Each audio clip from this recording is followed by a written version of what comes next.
Hey Josh, Hey, Nicole. how are Hey, you? well, how are you doing? I'm good. I'm good. I know we have a few minutes before we're actually starting, Awesome. but I figured while we're just waiting for some people to join us, we can introduce ourselves. So, first off, I just want to mention that I'm not an attorney. I'm a New Jersey licensed real estate agent, working in the Monmouth County area for about 18 plus years. I have my broker's license and I specialize in residential real estate.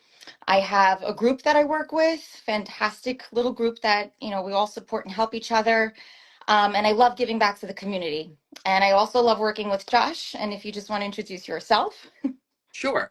Josh Sklarin. I'm a partner over at San Venero and Citadino, local firm, small firm here in Red Bank, New Jersey. Been an attorney for 17-ish years. Specialize in real estate, estate planning, and some civil litigation. I've been married for 19 years, I want to say. Three kids and three dogs, all of whom have three legs.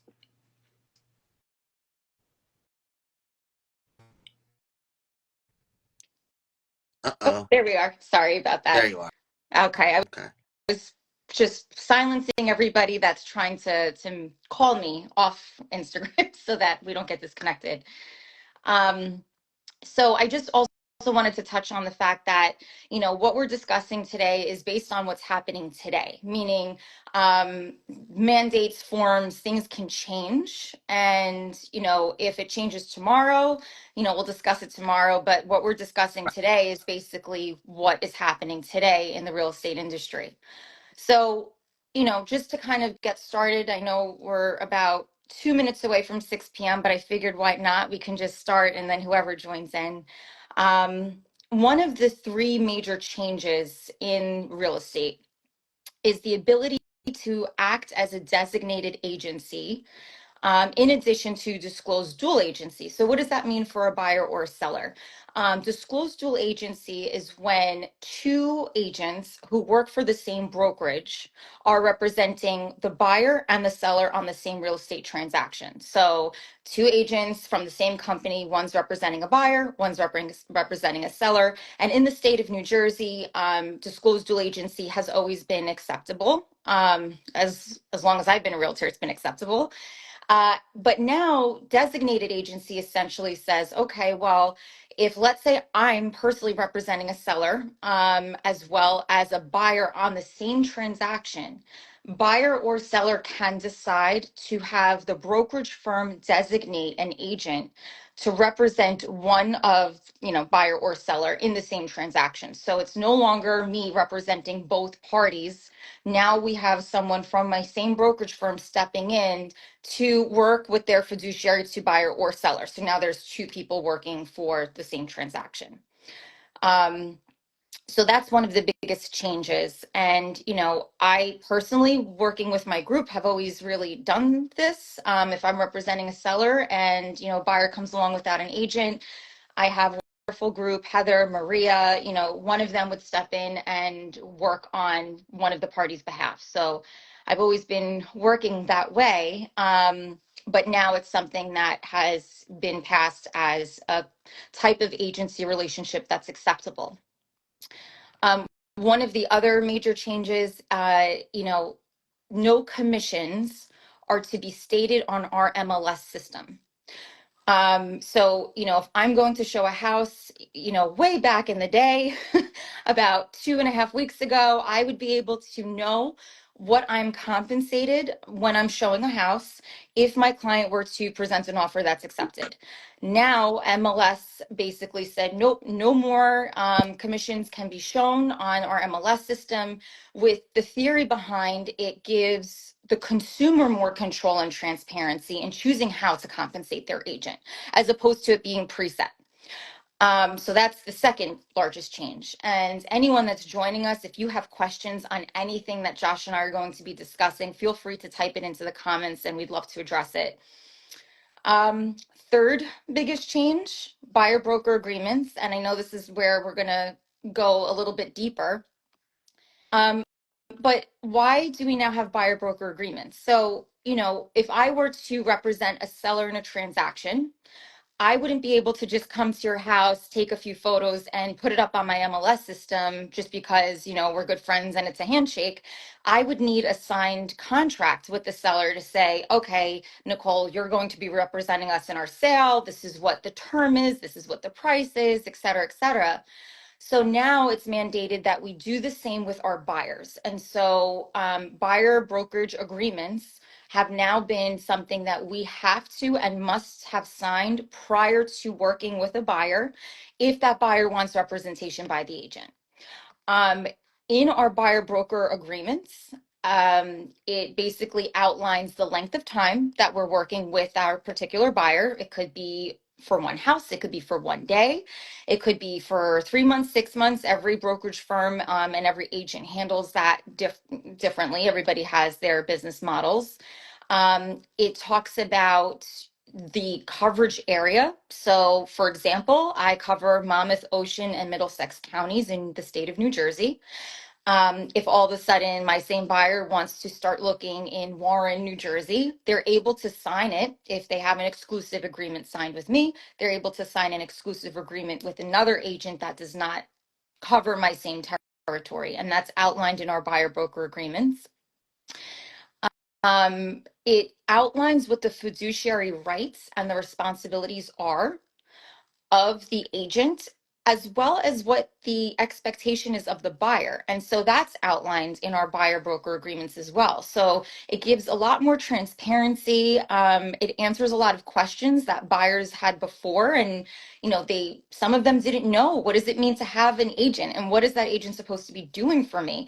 They would hit a button on I won't name the website, but somewhere where a lot of people search for homes, they hit the button and all of a sudden someone shows up to open the door and they have no idea who this agent is. And so now it's giving a little bit more transparency for a consumer to know who is this person that's representing them.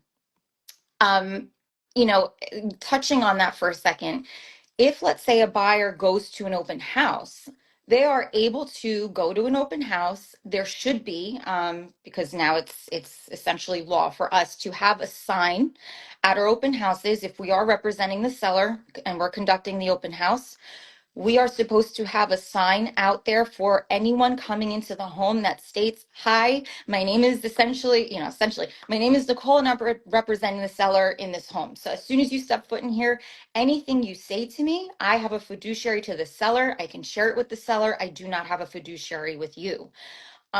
So, it's letting the consumer know what they shouldn't say in a home.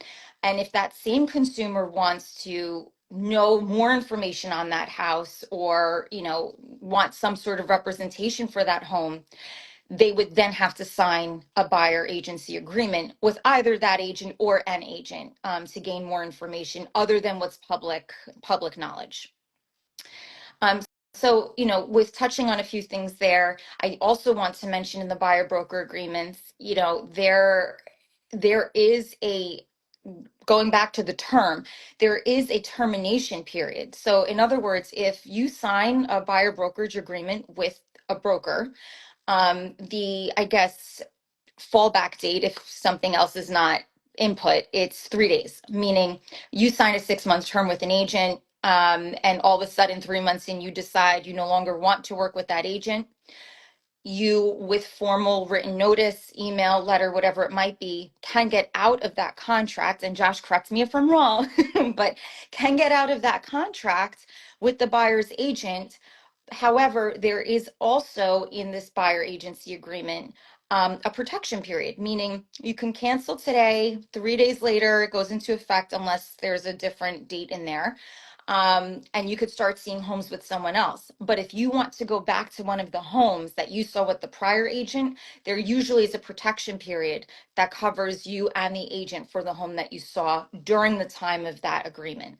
Am I correct in saying that, Josh? That's absolutely correct. And the one additional thing is if you end up terminating the agreement as a buyer, now the agent has a responsibility so that the agent then it's actually not to get into the weeds, but within 10 days after the termination, that buyer agent has to give a list to the buyer of the properties that they sold. I mean, not that they sold, but that they viewed. Yep. And buyer then that buyer has to give that list to their new agent and say, hey, if any of these become an issue again, I have to go back to the other agent as long as it's within, it's about a 90-day protection period typically. Typically, yeah. So thanks for shedding a light on that.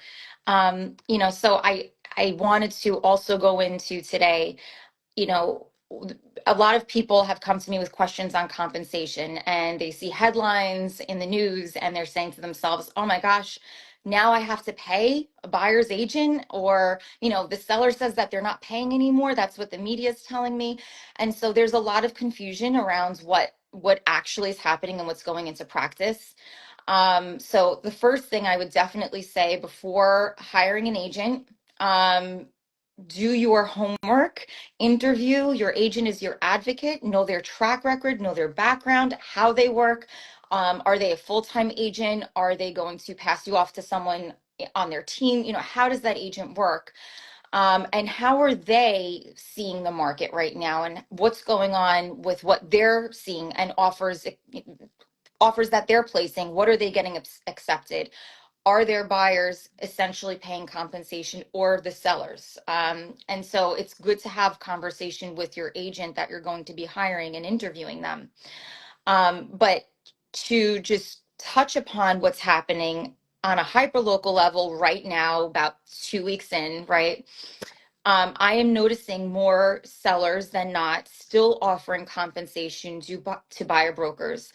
And that's what I'm seeing. Are you seeing the same, Josh, in contracts that you have coming through? I am, and we're starting to as attorneys. So what we do as attorneys, right after you get the real estate contract in, you go into attorney review, and there's a piece in the real estate contract, and it's paragraph 43. If anyone actually cares, it's paragraph 43. Additional items in, and we're seeing now actually sellers specifically saying sellers will be paying, X commission, whatever it is. And, typically, whatever those commissions are, and then we make sure we confirm that in attorney review. And I know we're going to get into this a little more as we get on in this discussion, but I think it's ultimately, at least right now, a mistake for a seller not to offer the compensation, for the buyer's agents. And we can obviously, as we get along, address those issues in a little more detail, but not seeing sellers refusing buyer's commission so far, basically status quo when it comes to how the commissions are being paid and who's paying them.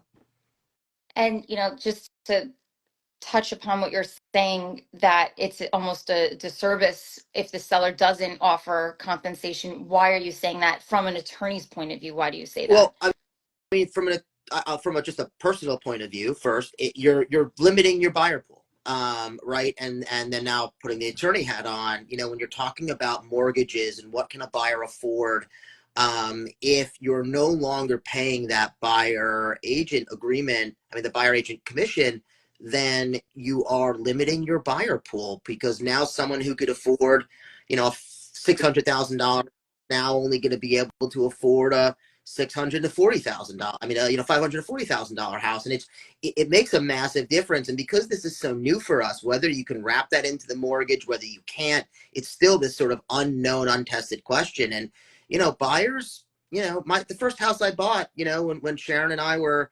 little adults, with a kid on the way. I mean, we had to go FHA. We had very little in our bank account to put money down. If we had to pay a buyer agent commission, we could not have afforded a house, period. We bought a small, tiny little Cape Cod in a West Monmouth County town, and it was, like $250,000. It wasn't a massive expense that we see now. I mean, houses are crazy prices at these days, but we couldn't have afforded one. So, a seller, and also, a buyer having to pay out that commission, that's real money to the buyer. That's money out of that buyer's pocket. Whereas a seller, yes, it is real money. And I don't want to discount the impact to a seller and paying a commission, because ultimately, yes, it comes out on your bottom line. But typically, the sales price, you're baking in the commission into that price. You're just saying, okay, I need to clear X amount, but I know I got to pay commission this, attorney this, other title fees, whatever else I have to pay. So the price is going to be what I need to net plus whatever those expenses are, and that's what you list the house at. Yeah, so true. And Josh, something that you just mentioned where you're limiting your buyer pool, to go back to the buyer agent agreement, there is actually a section on there that says, as a buyer, you can check a box that basically says, hey, if the seller is not offering compensation and not willing to pay the compensation for my agent as a buyer, don't even show me the home. So, a seller does not want to eliminate a potential buyer pool because that buyer now has that option to say, don't even show it to me. It, So from a seller standpoint, I agree as far as still having compensation offered out because to your point, Josh, everything you mentioned, if a buyer theoretically right now, they are essentially paying commission in the aspect of it's included in the sale price. right. So it's coming off the seller net proceeds, but the buyer's the one that's making that offer, right? So, if we continue on that type of thought process, it makes more sense for a seller to say, okay, I'm going to offer that compensation. So this way, I'll bake it into my list price like we've always sort of been doing, rather than a buyer coming out with a, $20,000, $10,000, $5,000 check, whatever it might be. Right. Yeah, no, no, like I said, I mean, I just, there's so many buyers that you and I deal with. Do we deal with high net worth clients? Yes, we deal with high net worth clients, but we also deal a lot with first time home buyers who are literally scraping it together to buy this first, starter home. And if you force them now to pay the buyer agent commission, it's just, they're not going to buy it. They're not buying that house. So Josh, I just thinking about a seller and them wanting to offer compensation so they understand they don't want to limit their buyer pool and everything. Um, what would you say is the significance from an attorney's perspective that a buyer have a buyer's agency agreement in place as a seller? So seller, you're offering compensation. Why is it important that your buyer of the home you're selling has an agent representing them? So I like to say, as attorneys, right, we offer legal advice, and good agents, on the other hand, offer life advice. A good agent is, for a buyer, is the one who is, literally they're submitting the offer, they're making sure the offer is accurate, they're making sure that it's done the right way, that all the provisions are in there and it gets to the right people. They're the ones who attend the inspections. They're the ones who are the first line of defense for the inspection, not negotiations, but the inspection report, and looking at it. I mean, they go there, they do the inspections, they're there. As attorneys, we just see the report, and while where we see hundreds of these reports a year, I'm not a contractor, I'm not an expert, and I wasn't there, so I can't guide someone. I mean, of course, I see some major glaring thing, yeah, we could talk about it, but an agent, for the way we work together, and I work with my other agents, is that agent is the first line of defense, basically. And the amount of things that can and do go wrong in every single real estate transaction, there is no real estate transaction without its bumps and bruises.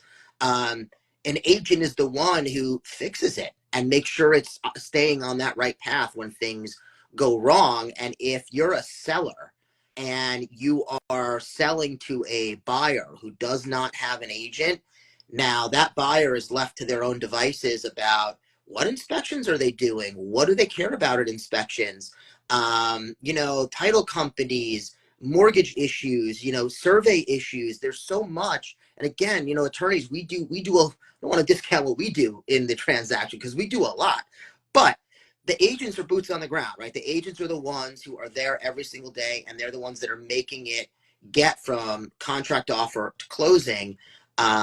And if you're a seller who doesn't have a buyer agent on the other side, especially like first time home buyers, something like that, where they just don't know the process at all, I would question whether that transaction actually gets to closing. And the other thing, for me, and I was thinking about, we talked about this, and, when it becomes personal, right? So let's say I were to go buy a house right now, or let me put it this, I have a friend of mine who's also an attorney. He does real estate, and he is buying a house right now, but I'm representing him in buying the house, because when it's when you're doing it yourself, it's personal, and you're not gonna be reasonable. I don't care if you think you're not. And you get a little dumb. You get a little like, oh, I forget how this works because it's personal to me. Um, and that avoids all that to get that buyer agent in there. You know, there's a lot of talk about bad attorneys, bad agents, this, that, whatever, but a good lawyer and a good agent on both sides of the transaction make that transaction happen. It just, that's the way. It's so true. And then, you're also such a critical piece to a transaction. So having a good attorney, like you just mentioned, makes a huge difference. If the attorney doesn't get you out of attorney review, of course, while protecting you in a short amount of time, you're heading into, let's say, Labor Day weekend, and you need to get out of attorney review because there's five other buyers on the same house. It's critical that you have an attorney that communicates and everything. But again, to your point, Josh, that attorney is not going to be going with you on a Saturday morning to a home inspection. So it's really critical to have somebody that you've interviewed and you feel really comfortable with representing you. And just kind of segueing into why a buyer would want to have representation. Why would a buyer even want to sign this with an agent? And why would a buyer truly feel that they need representation? I was dealing with actually, I was dealing with a seller who once was a buyer that didn't have representation. And I'll just tell you a quick story. They wound up buying the house, closing on it. When it went for, time comes, they go to sell the house. Surprise, there's an oil tank that's leaking found in their front yard. And unfortunately, their buyer found it. And if my sellers purchased the home, at least with me, I would definitely recommend an oil tank sweep, which they didn't know to even do. What's an oil tank sweep? And so $30,000 later of cleanup and removal and delayed transaction and paying for their buyer's rate lock extension. And it's a domino effect. They were kicking themselves and they were like, oh my gosh, if we only had you or someone professional working for us when we were buying this house, we wouldn't have been in this mess. So, a lot of buyers don't know what they don't know. Me, myself, if I were to go buy a home, I am a homeowner, but if I were to go buy another home, especially in an area where I don't know, I wouldn't know if I didn't work in Colts Neck, I wouldn't know what a septic is. And what is that? What is a septic? What are you supposed to do with a septic? Should you have a septic inspection? So Yeah. these are things that a good agent's going to, yes, have a septic inspection. These are things that a good agent's going to be there and advise you of. And so it's just really important that you have somebody that you has your best interest at heart as an agent. We coordinate all of those inspections. We coordinate everything with your lender, the appraisal. If the appraisal falls short, we take care of that. Should you have a radon inspection? Is there a well on the property? Do you do a sewer line scope? Do you need to get in contractors for estimates? And all the other resources in between. Those are all things that we cover. So, and guide you through. So I do definitely believe that, I'm not just saying it because I'm a realtor. I would hire my own realtor, and I have hired realtors when I'm looking in other areas. At one point I was looking in, Josh knows I was, considering looking for an investment property in Florida. I'm not going to pretend I know Florida real estate. So I'm hiring an agent to help me out there. So I do believe it's really important for buyers to consider having representation. It's your largest asset. It doesn't make sense not to. No, it's such a mistake for a buyer or seller not to have an agent. But of course, I know we're concerned with the buyer because it's a buyer agency agreement. I don't understand why someone would even think they don't want an agent. It's similar to the attorney question. It is the biggest purchase of your life, at least up to that point for most people. Um, and to sort of just put a little bit of money aside for that purpose and say, well, you know what, I'd rather not spend that money. The downfall and the detriment there is just so vast. I mean, Mhm. oil tank thing. I mean, we've dealt with situations like that together. I mean, multiple times. Maybe not exactly the same, but if an oil tank is found on the property, well, now who's doing the legwork with the DEP and who's coordinating the inspections and who's doing all that stuff? It's not me. You know, I'm writing the legal letters. I will contact the DEP to make sure we get the no actions and do all that stuff.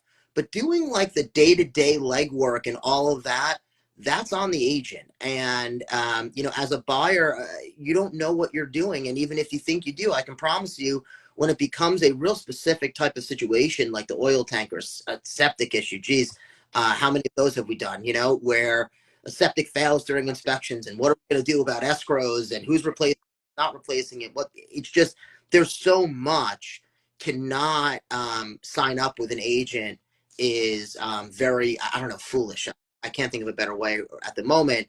And I think these agreements are actually a really good thing. I mean, as a lawyer, do I have some concerns about language and stuff? Well, sure, I'm a lawyer, and it's what we do. But for it gives the buyer and the agents guidance, some four corners of this is what my responsibilities are. These are the terms. These are the conditions. And I think it's a peace of mind thing for both sides. And it's a good thing. And I don't expect sellers to just all of a sudden, every seller to say, no, no, no, we're not paying compensation. I don't, and especially in our area, I don't see that happening. Yeah, and ultimately it's what the seller's netting. So if the seller says, no, I'm not offering compensation and they don't have any offers, well, the net's zero. They're not making anything on that, right? So, it's really important for a seller to consider to look at their net. And if a buyer broker puts in one commission and you receive another offer with a different commission, are you really looking at the commission, or are you looking at the offer price and what you're actually netting? And these are my conversations with sellers. And more often than not, 99% of, well, so far 100% of the time, the sellers I'm working with are saying, this is a no-brainer. I'm not cutting corners. I'm not going to cut my nose to spite my face and then have, a buyer come without representation just because I'm not offering representation, and everything goes sideways. So at least the sellers that I've been speaking with are very understanding of, not to say business as usual, because it's not business as usual. Things have definitely changed. And, in my opinion, for the better. I know many agents don't agree with that, but I think that these are all really positive changes. It's a lot more transparency to the buyers. I'm sure if I asked all of my buyers within the last 18 years, how was I compensated? They'd probably scratch their heads and go, I don't know, because we never sent you a check. We never did anything. And so, right now it's really crucial for someone purchasing a home to know how their agent's compensated, as opposed to it just being baked in. So I do like that it's being, it's now outlined for them to understand. But with that being said, most sellers are still saying to themselves, it makes sense for many reasons to still offer compensation. Yeah. And the other, I forgot, I didn't mention this, but when we're talking about an unrepresented buyer, I think thinking about the process and what impact that has to the process. So anyone who's watching, I mean, the way this typically works is a buyer's agent will draft, using the standard realtor form contract, and they will put in all the additional terms and conditions, and they will submit that offer, to the seller's agent. And that's how that deal initiates. That's how that starts. Without that happening, now you're going to come to me as the attorney and say, well, can you submit an offer? The answer is no, I don't submit offers, and no attorney submits offers. What we do is we'll draft a contract. But at that point, that's not an offer, that's a contract, right? And so at that point, you need to know what you've agreed upon for me to write that contract. Or, and in addition, if we're drafting the contract, it's additional work for us, you're paying us more. So, you got to use the agent because it streamlines that process. And if you don't, there's no one who's going to be there to submit the offer. And now you're negotiating with a seller's agent, and you don't really know what you're asking for when it comes to inspections, limitations, appraisals, limitations, mortgage contingencies. How long is that going to take? These are the things that brokers and agents, iron out in that initial process. And then attorneys get involved and we mess it all up in attorney review. But to not have an agent draft that offer, now you're just negotiating with a seller's agent who's a professional. That's not an even playing field. It's just not. Yeah, and let's just take it a step further. What disclosures are you requesting as a buyer? That's unrepresented. How do you know what to even ask for? If you're asking for seller's disclosure or lead-based paint disclosure, an HOA addendum, like what are you even asking for? Are there any capital contributions at closing if you're buying a townhouse, right? All of the things that we know to find out ahead of time. You might find out later, and then at that point, the buyer goes, "Oops, I didn't realize it's 3 months of HOA fees that are due at closing, and I'm not doing that. I don't have that," whatever it might be. We're letting the buyer know that ahead of time. So, um, yeah, it's you're touching on all really good points, and you are about to hate what I'm about to say, but I know how you work, and I know that you're very accessible, especially when, I say, "Josh, I need you. There's a problem. We have a question, whatever." I know you're super accessible. With that aside, most attorneys shut off at 5 p.m. Most attorneys, if it's the Friday before Labor Day weekend, they clock out at 2 p.m. True Yep. story for an attorney that I had this past. Anyway, um, and so, we don't shut off. I had people contact me 9 p.m. Friday and Labor Day, and, we are still writing offers and answering questions as opposed to someone having to now wait until Monday to get some sort of answer from the attorney. So to your point, writing a contract versus submitting an offer, two very different things. And of course, having accessibility and communication. Josh, I appreciate you so much for taking the time to Thank do this. I'm sure there might be a lot, other questions that buyers or sellers may have around all of these new changes and everything. And Josh and I would be more than happy to, sort of sit down and have a consultation with you. Could be on Zoom, could be in person, and just really go over the process if you truly are thinking of buying or selling in the near future in this type of market. We'd love to go into a deeper dive with what these forms actually state, what you're actually obligated to, what's really happening in the market. And we're there for you. Use us as a resource. And I will say this, a lot of people, I'll leave on this note, a lot of people have been mentioning, are these changes impacting the market, the pricing? And what I say is it's supply and demand all the time. No matter what else is happening in the world, it's truly a supply and demand issue. If we don't have enough supply and there's a huge demand, prices increase. It's just as simple as that. And so, I think it's really important to know what you're getting yourself into ahead of time. If the market right now is still as hot as the market was, will it be getting hotter? None of us have crystal balls, but we could at least sit down with you and educate. So again, we're here for you. Use us as a resource. Speak with a lender if you're thinking of buying, and DM either myself or Josh if you're looking for some guidance, or if you need an attorney. Josh is right out of Red Bank, as he mentioned earlier. One of my favorite attorneys to work with, truly. Ditto. Thank you. Thanks. All right. Thanks everybody who joined us. Thank you.